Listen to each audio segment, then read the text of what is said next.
You ask Tiger to solve. This deals with linear equations with one unknown.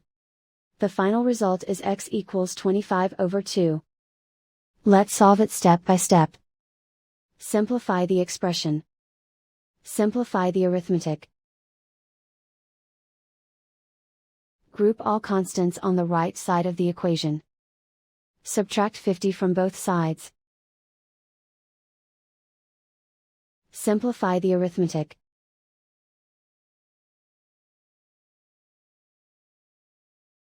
Isolate the x. Divide both sides by -4. Cancel out the negatives. Simplify the fraction. Cancel out the negatives. Find the greatest common factor of the numerator and denominator. Factor out and cancel the greatest common factor. And so the final result is x equals 25/2.